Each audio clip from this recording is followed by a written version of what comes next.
Our top story today from the GatewayPundit.com. It turns out that Kamala Harris delivers a word salad to the California victims during the wildfires that are ravaging Los Angeles. We're covering this story and so much more here on the Gateway Pundits Week in Review.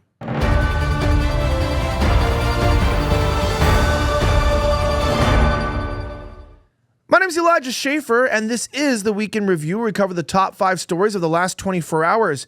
Don't forget to join our mug club officially at thegatewaypundit.com. You get a weighty mug. It's embossed. It'll be beautiful in your collection, and like all mugs, I don't like them cheap. So make sure that you get this high-quality mug and support independent media and journalism. Speaking of somebody who needs support, and by support, I mean special needs support, Kamala Harris delivers a word salad to California wildfire victims in a new video that was published by Christina Lila. Check this out. Well, it turns out that Joe Biden and Kamala Harris convened senior White House and administration officials for a briefing on the federal government's response to the Los Angeles wildfires. The Los Angeles fires have killed at least 24 people and destroyed more than 12,000 structures, and the reported estimated damage is around $150 billion. The damage is largely due to Democrats like Governor Newsom and LA Mayor Karen Bass after they slashed fire department funding and didn't fill reservoirs. On Monday, Biden announced that his regime is giving $770. Thank God. Thank God. Every time we send another billion to Ukraine, I think we didn't need that. You know what I mean? We didn't need that. I'm just glad some Russians are getting blown up on the other side of the world. Every time I see a Palestinian child blown up in his home, I think, thank God. Because what if that money would have went to victims of, I don't know, Hurricane Milton, or what if they had gone to the pesky Democrats? At least there's one thing that Democrats and Republicans can now agree on, is that the federal government doesn't care about us.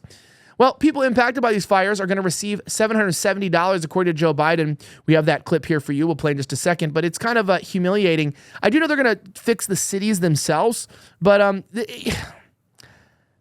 can we just pretend like this next 2 weeks aren't even real, right? Isn't that scary that Joe Biden is still in power? We literally have all universally agreed as the media and as the electorate that Joe Biden is not cognitively capable of doing the job, and that Kamala Harris is a drunk retard. And at the same time, they're still running the country and making decisions, allegedly. Check this out.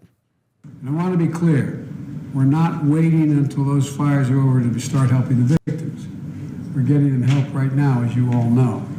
People impacted by these fires are going to receive one-time payment of $770, one-time payment, so they can quickly purchase things like water, baby formula, and prescriptions. So far, nearly 6,000 survivors have registered to do just that, and $5.1 million has gone out. And I want to be clear. I'm crying. It's so beautiful. I just hear that, I think, wow, these selfish fire victims wanting, can we give that $5.1 million to like an Iron Dome rocket or something like that, please? I just don't like Americans benefiting from American tax dollars. It's the least American thing we could do, right? Because America's all about you working hard and receiving none of the benefit while your cities fall apart. And there's essentially no money for your children, and you pay through the wazoo for college. There's potholes in your streets. There's gang members running around shooting each other. But thankfully, we'll be able to kill some more Orthodox Christians overseas. Thank God for America. Am I right? Anyway, Kamala Harris dropped this gem during Monday's briefing. It's critically important that to the extent, well, look, I don't even need to read it to you. Check out this clip where she has her own word salad, but unlike other types of salad, this one actually didn't make me feel healthy. It made me feel sick. Watch. And so it's critically important that to the extent you can find anything that gives you an ability to be patient in this extremely dangerous and unprecedented crisis, that you do. And yeah. It reminds me of when I come home at 2 a.m, allegedly, after being out with the boys. Where were you? I pull out my best Kamala Harris impersonation at that time. And, when I go out and I act like her, I feel like the only time I can really do it is when I've 13 shots of vodka deep, right? This woman is toasted. And I actually respect her more. Everyone's like, oh, she's a drunk. And I'm like, honestly, she's a pretty good drunk. And at least for the country being ran by a literal alcoholic, it seems like we're doing just fine. Now, speaking of that, it is kind of interesting. We're going to go dive into some new stories, but I want to remind you guys that we've teamed up with this amazing doctor. His name, Gundry MD, and we've uncovered a pantry staple that's more than just a cooking ingredient. Now, it's olive oil. Now, what do you mean olive oil? How is this healthy? What do you mean? Well, let me talk to you about oil. Oil is one of the most important ingredients with cooking, right? It's a conductive measure of heat. It's what, gets things not to stick to the pan. But what else is it there for? Well, it's one of the healthiest foods on earth, believe it or not. Now, Dr. Stephen Gundry, a leading cardiothoracic surgeon and nutrition guru, advocates for olive oil not just for your kitchen, but for your beauty and health regimen too. He suggests that you use high-quality olive oil daily, whether you're taking a shot or keeping it in your medicine cabinet. But here's the twist. Not all olive oils are equal. With so many brands out there, how do you know which one truly benefits your health? Dr. Gundry has researched this extensively, and his findings have gone viral. He's here to guide you through the maze of olive oil choices, but you can watch his eye-opening video right now at getolive1.com/pundit. That's GETOLIVE, the number 1.com/PUNDIT, or find the link in our description. That's getolive, the number 1.com/pundit. See how the right olive oil can transform your health and beauty routine. Don't miss out on this life-changing transformation. Links on the screen and in the description. Make sure that you watch it. It's fascinating, and you're going to find out how olive oil can change your life today. You're not going to want to miss it. Click the link right now or forever hold your peace. Speaking of the matter, Cassandra McDonald said that Black Lives Matter supporter Julia Roberts says F you to Los Angeles fire looters. There's just one caveat. Listen to this. It turns out, oh, look, there she is there. Hi, everybody. Maybe if I take this picture, they won't know that we are molesting children at P. Diddy parties. Ooh.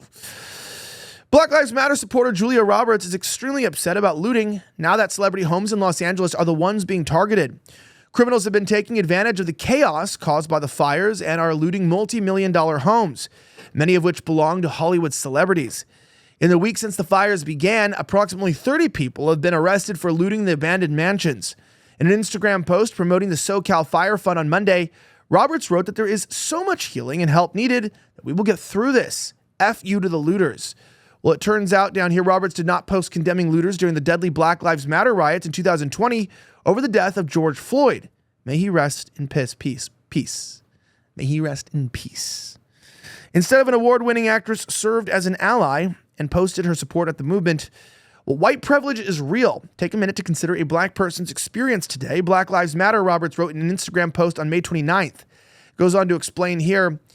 On that evening, rioters in Washington, D.C. caused President Donald Trump, First Lady Melania, and their son Barron to have to move to a bunker. Property damage from arson, vandalism, and looting during the BLM riots is estimated to have ranged from $1 to $2 billion, with New York Post saying around $3 billion. During the 2024 presidential election, Roberts was brutally mocked for an ad in which she urged women to vote Democrat and not tell their husbands. In the one place in America where women still have the right to choose, you can vote any way you want, and no one will ever know, Roberts said. Now, many people were blasting this commercial saying, what do you mean women not talking to their husbands? Well, husbands saw this commercial and said, wow, some peace and quiet. She's finally not bothering me. No, that never happened. But it is kind of funny, right? I mean, these people just are living in a la-la land. And unfortunately for us, Hollywood's literally called La La Land. It's kind of a weird place. If you're new to the show, I mention it all the time. My wife's not a doctor, but did you know I was born and raised in LA? Finding that out a lot, right? Finding that out a lot. So if you watch this every day, you've heard it before, but it's a very corrupt place. And I don't have a lot of sympathy for these celebrities who particularly have pushed their agendas upon us. Now, that being said, developing ATF arson investigators descend on hiking trail at the summit of the Pacific Palisades. A new video was just released showing hikers watching the fire begin, whether or not this was intentionally started by an arsonist or maybe it was started by somebody who dropped a joint. I'm not joking. It might have been started by a pothead. ATF arson investigators descended along a hiking trail at the summit of the Pacific Palisades on Monday, nearly 1 week after the fire erupted. Now, that being said, two prongs. One team will analyze the scene, including damage and burn patterns, while another will gather surveillance video, digital evidence, Fox News reporter Bill Malugin said. ATF announces its elite national response team has arrived in LA to investigate the cause of the catastrophic Palisades fire. Two prongs, again, we talked about, will do the investigation. Now, the Pacific Palisades, as you know, fire erupted last Tuesday morning. LAX video journalist Airline Videos captured the moment the Pacific Palisades fire broke out on Tuesday morning. On Tuesday morning around 10:30, airport streamer Kevin noticed a plume of smoke shortly before a United Airlines flight landed. Uh-oh. Not something that we want to see here in Southern California. A fire has now broken out that is looking like Encino. Not what we want to see here in Southern California. A fire has now broke out here in the hills. I believe that's looking towards possibly Bel Air and Encino, live streamer Kevin said Tuesday morning. Now, this was the concern for many. With these high winds and as dry as they are, weather watch in full effect, Kevin said, referring to the gusty Santa Ana winds that reached over 80 miles per hour on Tuesday. With these high winds, that a fire can spread really quickly. Kevin said, I love these statements. Like, by the way, Kevin, an expert in weather, said, fire can spread quickly with high winds. Marine biologist Michael Mendoza has just confirmed that the sea is full of fish because fish live in the sea. It's like, we need this? We really need this? Interesting. He said there are a lot of expensive homes up there in the hills in LA. This guy's brilliant, right? You know those big houses up there in that really expensive city? I know you'll be shocked, but they're expensive. And the luxury mall burned down, and I'm just finding out that the luxury items also cost a lot of money. Like, Kevin, it's very interesting. Well, we have a video of that we can play for you here. Check this. I'm not trying to make light of the situation, but it is kind of ridiculous that people. I don't know how people have jobs in media. I'm always wondering, how do you get a job here talking like that? Listen to this.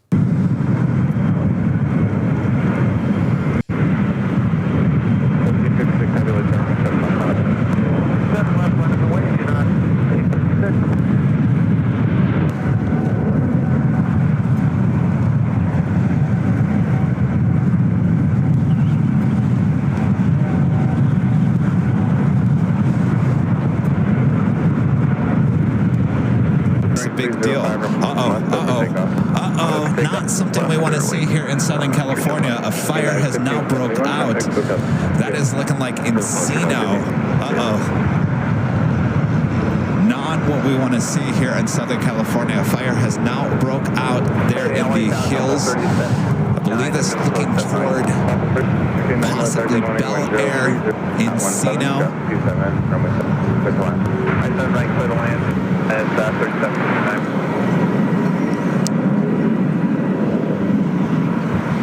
This was the concern for many with the high winds and as dry as they are. Weather watch in full effect.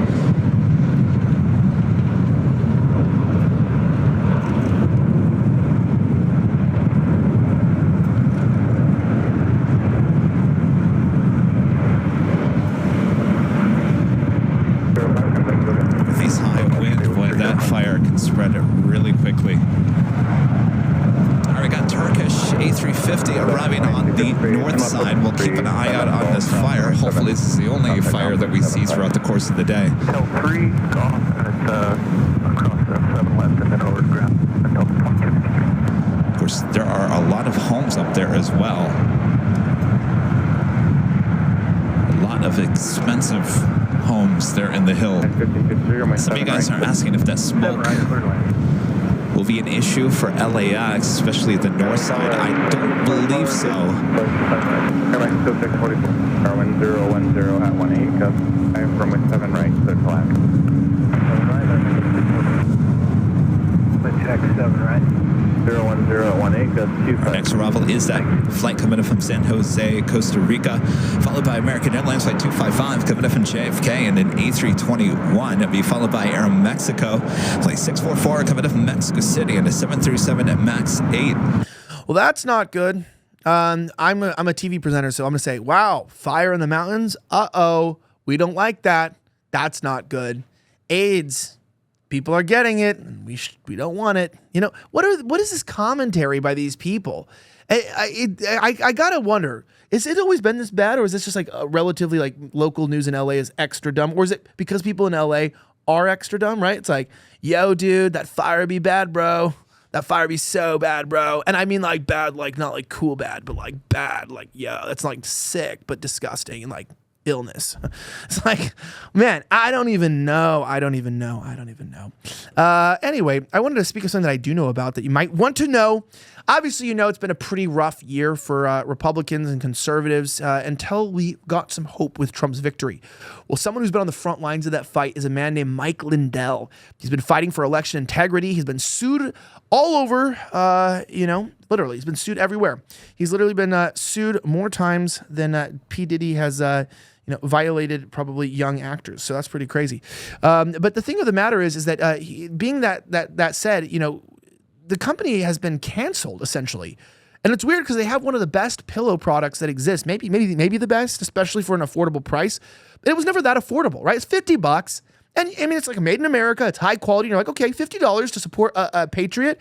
I'll buy one of those pillows. It's extremely comfortable. I'll make it happen. However, I just found out that now using my promo code Elijah, ELIJAH, at mypillow.com, you can get one of those pillows for only $14.98. Now, it was $14.88 last year, and they were like, hey, inflation's coming. We're going to have to raise the price. And then Mike was like, look, we do have to raise the price a little bit. The money does inflate every year, but let's not put the burden on the customer. They care about you, that you get a good night's sleep. So guess what? They only raised the price 10 cents, which means it's still under $15. Normally $50. Think about the savings. Check out your pillows, your kids' pillows, whatever it is. Buy someone a new pillow. They're so comfortable. And if you need bigger pillows for your bed like I do, you can get the queen size for $18.98 and the king size for $19.98. Guys, support an American company, support American workers, support a good night's sleep for an American patriot like yourself at mypillow.com, promo code Elijah, or if you're old school, and many of you are, and I salute you, the left. I always got to remember, not the right, because the right's military, right? Left is just like friendly. I'm pretty sure that's the case. Or I've been doing it wrong my entire life. Call 1-800-210-8491 today and get your My Pillows. They're just one click away. So anyway, watch as Melania Trump reveals where she'll be spending the most of her time during the Trump administration. Cassandra McDonald's reports. First Lady Melania Trump revealed where she plans to spend most of her time once her husband returns to office during an interview with Fox News. Ainsley Earhart. Check this out. We have a full clip for you where their interview and they talk about this. It's pretty interesting that Fox and Friends is now being more friendly to him. It's not a very long clip, but listen to this. What do you think? Behind the scenes, what is it like when you're moving back in the White House? What's different this time? The difference is I know where I will be going. I know the rooms where we will be living. I know the process. The first time was challenging. We didn't have much of the information. The information was upheld for us from previous administration. But this time I have everything. I have the plans. I could move in. I already packed. I already selected the furniture that needs to go in. So it's very different transition this time, second time around. Will you decorate it exactly like it was before, or are you making changes? A little bit of changes, not much. Behind the scenes, what is it like when you're moving back? Yeah, so that's pretty interesting, right? Now, that being said, she's going to be moving around. She's going to be talking. She's going to be walking and strutting her stuff. Now, Melania is a babe. She's a married woman, so I feel like there's not much really to say about that. But, she does talk about what she wants to do and how she wants to be considered in the next administration. And I think that we should talk about this. I don't think that's the same clip. We'll just skip that one for now. Anyway, fantastic. Trump's campaign garbage truck will be included in his Inauguration Day parade. Check this out. So much has happened since the election that it's easy to forget how many amazing moments there were leading up to the election day back in November. One of the absolute best moments was when Trump showed up to an event driving a Trump-branded garbage truck in response to Joe Biden describing Trump supporters as garbage. Now it has been revealed that the Trump garbage truck will be included in his Inauguration Day parade. This news is just awesome. It's pure Trump. Hell yeah! You never thought we'd win so much that we'd start putting trash trucks in our parades. Anyway, it says here specifically that a garbage truck from Trump's Green Bay stunt to join the inaugural parade. President-elect Trump's inaugural parade is set to feature a garbage truck from an earlier stunt in Green Bay, Wisconsin. A spokesperson with the president-elect's inaugural committee confirmed to The Hill on Monday. While in Wisconsin in late October, the president-elect entered a garbage truck theme to his own campaign, trying to draw attention to comments from President Trump. Now, that being said, it goes down here to say, how do you like my garbage truck? The truck is in honor of Kamala and Joe Biden, Trump said at the time from the trunk's passenger seat, which featured a Trump campaign sticker and flag. Biden's seeming comparison of supporters of the president-elect to garbage earlier that week drew heavy criticism from the right only a week before the election, in which Vice President Harris lost against Trump. Now, that being said, it turns out here that Harris later distanced herself from Biden's comments, saying directly that she's strongly against any criticism of people based on who they vote for. This is also so hilarious. Good for Trump for doing this. Now, an exclusive garbage truck from Michigan company that drove Trump viral campaign moment during the inaugural parade. Check out this video, because nothing is better than a garbage truck story than saying garbage truck again and then showing the garbage truck. It's like a garbage truck inception. Check it out. Wow. Sometimes I don't understand how these make it into stories. I'm going to be completely honest. And the author was excellent, wrote this excellently, but I mean, like, sometimes it's like, it's not anything personal. It's like, what is the takeaway from this? You know what this is? The takeaway from this will be a Benny Johnson tweet, right? That's what this is. Like, we win, the garbage trucks, you know? You think we're garbage? Not only are we going to dress like garbage bags, but we're going to literally drive garbage trucks. Like, and I like garbage men, by the way. You know, they literally keep our cities clean and running, and we're really grateful. So it's not like a demeaning thing. It's just like, you know, even if you're a garbage man, you know, it's a pretty dirty job. You know, it's like being like, yo, they said that we were full of shit. We're covering ourselves in feces, and it's like, okay, why are we emulating Indian traditions? You know, it's like, I mean, I just watched, they light poop in their tables and stuff. It's like, we're Americans, we're hygienic, we're not a third world country. I don't think we need to have trash trucks, but I do like the idea of giving trash men a recognition, right? And I think if we were driving trash trucks to make a point that trash men are not garbage, that's cool. But I just feel like some of this could be a little bit of grifting, but who knows? But I like Trump, and we'll see what happens. Anyway, I'm Elijah Schaffer. Thank you for watching another episode of the Week in Review. Don't forget to grab your Gateway Pundit mug directly here at thegatewaypundit.com. Have a great rest of the week. As always, and may God bless the United States of America. I'm signing out.